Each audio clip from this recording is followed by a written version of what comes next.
बिस्मिल्लाहिर्रहमानिर्रहीम। अस्सलाम वालेकुम। मैं हूँ मेहरीन सब्तैन। देख रहे हैं आप मेरा यूट्यूब चैनल और फेसबुक पेज।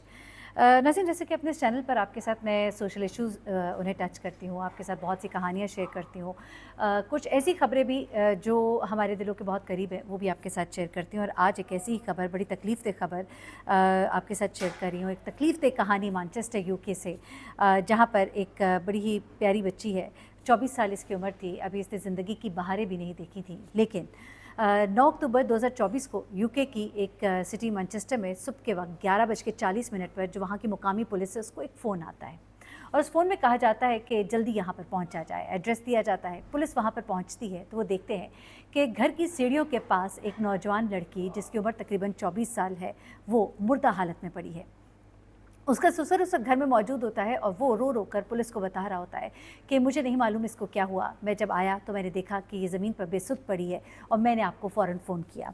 अच्छा, यहाँ पर पुलिस जहाँ पर जाए वक़ुआ का पूरा नोटिस लेती है, वहीं पर वो कुछ हालात व वाक़यात को ऑब्ज़र्व भी कर रहे होते हैं।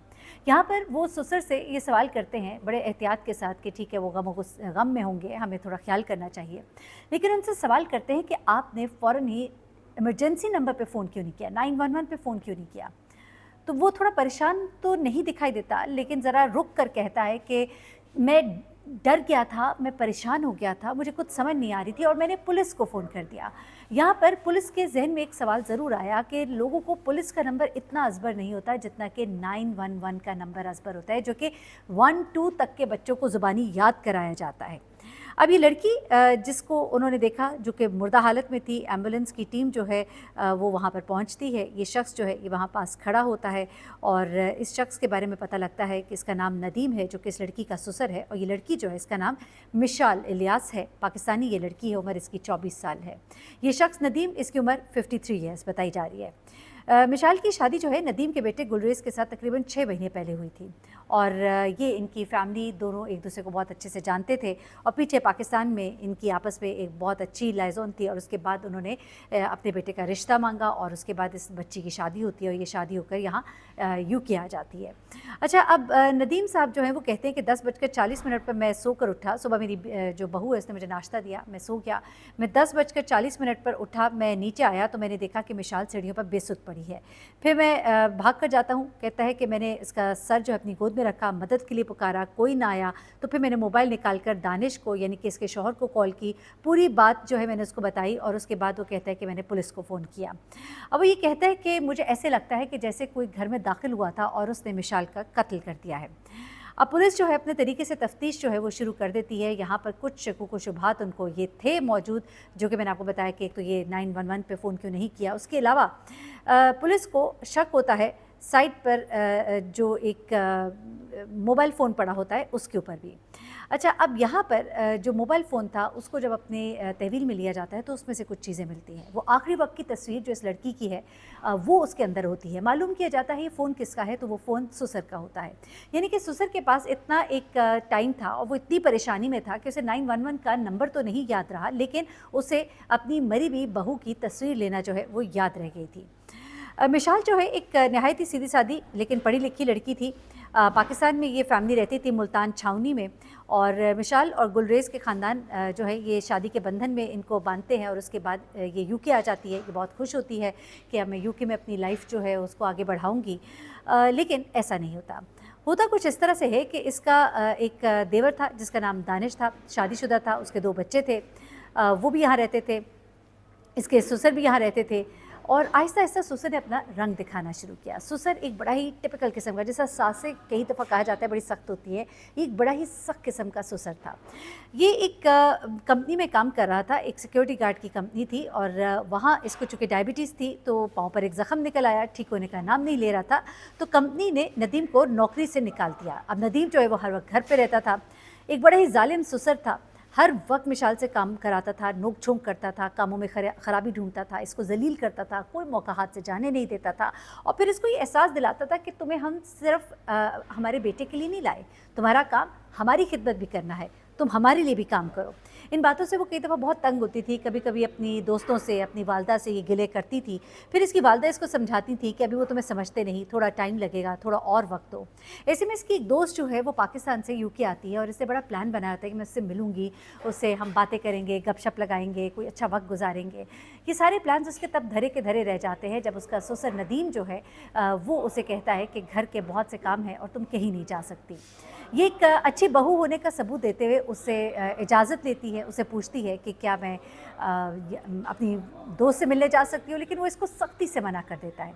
इस बात का मिशेल को बहुत दुख होता है और ज़ाहिर सी बात है, बीवियाँ अपने शौहर से बात करती हैं, उनको बताती हैं, अगर कोई गिला शिकवा होता है, अगर कोई तकलीफ़ होती है तो वो अपने शौहर से बात करती है। तो उसने भी इसी तरह से अपने शौहर को सारी कहानी बताई और यहाँ पर उसके शौहर ने उसके साथ एक खड़े होने का सबूत दिया और उसने जाकर अपने वालिद से कहा कि आप उसके साथ ऐसा ना करें, वो आपका हर तरह से ख्याल करती है, लेकिन उसके बावजूद आप अगर इसी तरह से करते रहेंगे तो मैं मजबूर हो जाऊँगा, मैं इसको यहाँ से लेकर चला जाऊँगा। अब इसके वालिद जब ये सारी बात सुनते हैं तो वो बड़े सीखपा होते हैं, वो सोच भी नहीं सकते थे कि उनकी अथॉरिटी को इस तरह से चैलेंज किया जाएगा और वो अब उसके बाद खामोशी इख्तियार कर लेते हैं। वो खामोशी तो इख्तियार कर लेते हैं, लेकिन दिल में उन्होंने ये बात रख ली होती है, दिल में उन्होंने ये बात रख ली होती है और अब वो सोच रहे होते हैं कि किस वक्त उन्होंने इसका जवाब देना है। अब जिस दिन का ये वाक़या है उस दिन इस बच्ची ने रोज़ की तरह मामूल के काम किए, अपने ससुर को जाके नाश्ता दिया। नाश्ता देने के बाद इसने अपनी माँ को एक आखिरी टेक्स्ट मैसेज किया। उसने कहा कि बहुत दिनों से मुझे वॉशिंग मशीन धोने के लिए कहा जा रहा है और अब मैं वॉशिंग मशीन धोने के लिए जा रही हूँ।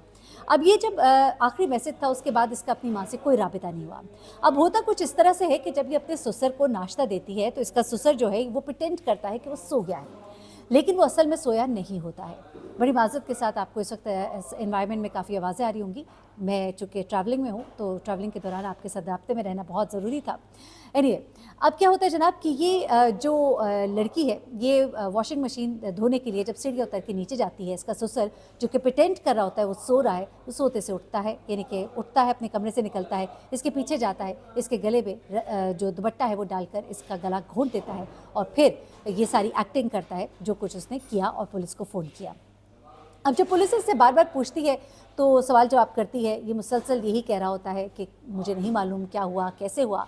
अब पुलिस जब तफ्तीश करती है तो 2-4 चीज़ें जो उनको मिलती हैं वो इनको इसके ससुर तक पहुंचाती है। कैसे होता कुछ इस तरह से है कि एक तो जो दाएं बाएं घरों के सीसीटीवी कैमरा फुटेजेस थे उन्होंने ये बता दिया कि घर के अंदर कोई भी दाखिल नहीं हुआ। दूसरी चीज़ जो थी वो फ़ोन था जो कि उस लड़की के साथ पड़ा था, जिसमें कि उसके आखिरी लम्हात की तस्वीर थी। वो तस्वीर लेने का मकसद क्या था, वो शक जो है अब ससुर की तरफ जाता है।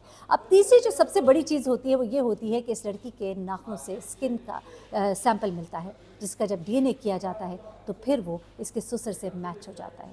लेकिन ये ससुर अब भी मुसलसल यही कह रहा होता है कि मैंने कुछ भी नहीं किया, लेकिन पुलिस अब उसको ये कहती है कि पहले तक तो तुम पर शक था, लेकिन अब उसकी स्किन से, उसके नाखूनों से तुम्हारा डीएनए मिला है।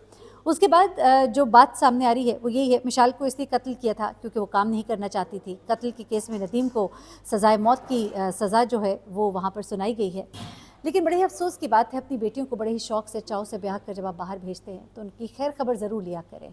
अगर उनके हालात कुछ ऐसे हैं तो ज़रूर आप उनके साथ राब्ते में रहें। और वैसे उसकी वालदा रहती भी थी उसके साथ राब्ते में, लेकिन ये इतना एक ज़ालिम शख्स था जिसने अपनी अथॉरिटी को चैलेंज करने पर उस बच्ची को ऐसा बुरा सबक सिखाया कि मैं कहती हूँ कि उसके बाद तो सबक सिखाने की कोई नौबत ही ना रही ना। आप किसी को सबक सिखाते हैं तो कहते हैं कि अगली बार वो ऐसा नहीं करेगा, लेकिन उसने उस बच्ची को दोबारा कुछ करने ना करने का तो मौका ही नहीं दिया। एनीवे, पुलिस उसको पकड़ के ले गई, उसको सज़ाए मौत जो है सुना दी गई, लेकिन उस बच्ची का क्या कसूर जिसने अपनी ज़िंदगी की सिर्फ इतनी सी ही बहारें रखी। अपना बहुत ख्याल रखिएगा, दुआ में याद रखिएगा। अल्लाह हाफ़िज़।